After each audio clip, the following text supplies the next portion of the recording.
No, I'm serious. People get angry when they find this out. Fair competition is especially important for small businesses that have been crushed by decades of concentrated corporate power. That's important because small businesses represent nearly 50% of the entire GDP of the American economy.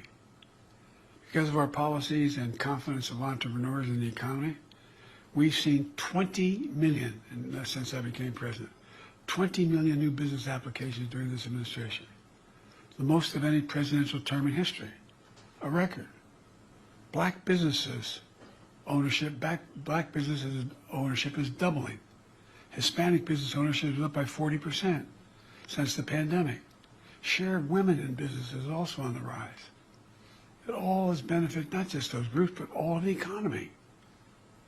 Every single application for a new business license is like an act of hope, a confidence.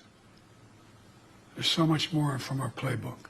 Bottom line is, in 4 short years, we've come a long way. Excuse me, my cold, if I apologize. From the crisis we inherited, we not only beat the pandemic, we broke from the economic orthodoxy that has failed this nation, in my view, for a long time, a theory that led to fewer jobs, less economic growth, and bigger deficits. I had a fundamentally different theory.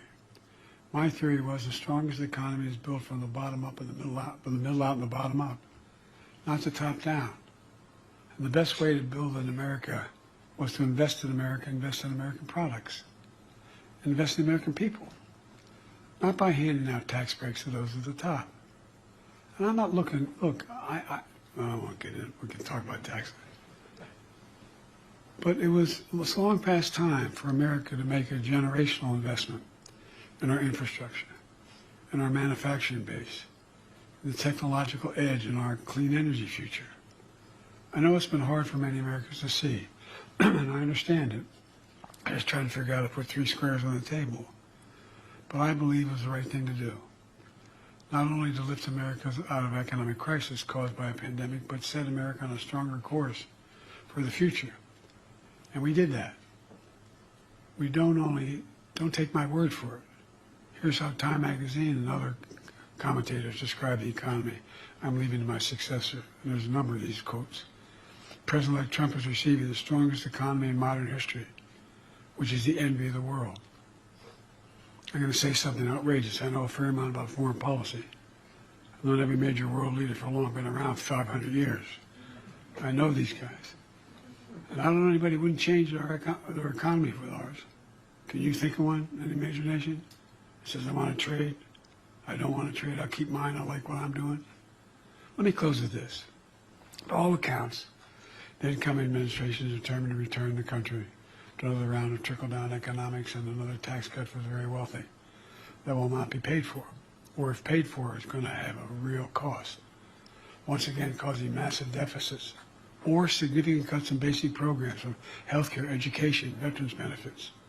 On top of that, he seems determined to impose steep universal tariffs on all imported goods brought to this country, on the mistaken belief that foreign countries will bear the cost of those tariffs rather than the American consumer. Who do you think pays for this? I believe this approach is a major mistake. I believe we've proven that approach is a mistake over the past 4 years. But we all know in time what will happen. I've never agreed with Ronald Reagan's approach to the economy, although I got along with him very well.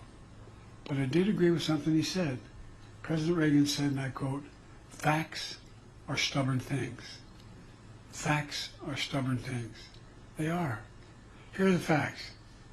A set mark of benchmarks, if you will, that we should measure the success or failure of our next 4 years. During my presidency, we created 60 million new jobs in America. Will the next president create jobs, or like Herbert Hoover, be the only president to lose jobs in his administration? During my presidency, will we see the lowest average unemployment rate of any administration in 50 years?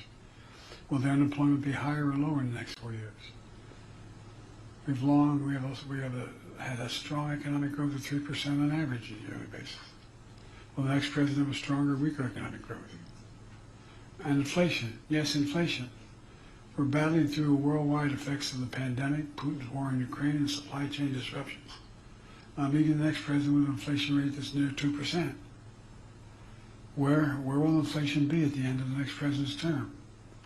Look, these are simple, well-established economic benchmarks used to measure the strength of any economy, the success or failure of any president's 4 years in office. They're not political or rhetorical opinions. They're just facts, simple facts, as President Reagan called them, stubborn facts. And one more fact as I prepare to leave office. You know, there is no country on earth better positioned to lead the world in the years to come than America. Think about it, what stunned me. And again, I'm going to say something outrageous. I have as much experience in foreign policy as any president in history of the United States has had. The chairman of the Foreign Relations Committee, anyway, I spent a lot of time. I know all of them.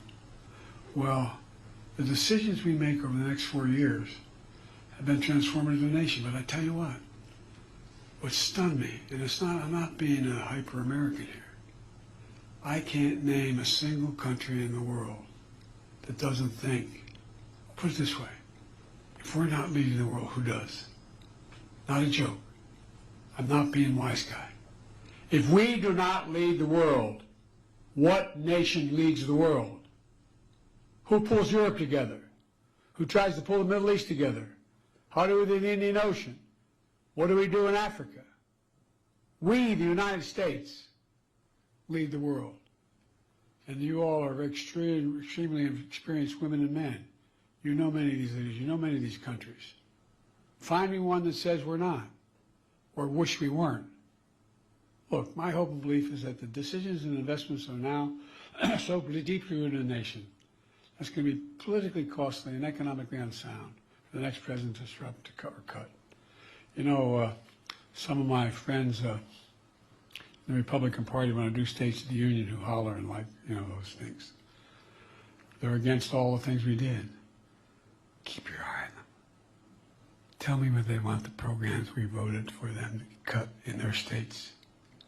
Show me the most conservative Republicans willing to take away the factories that are going to be built in their states. Going to be interesting.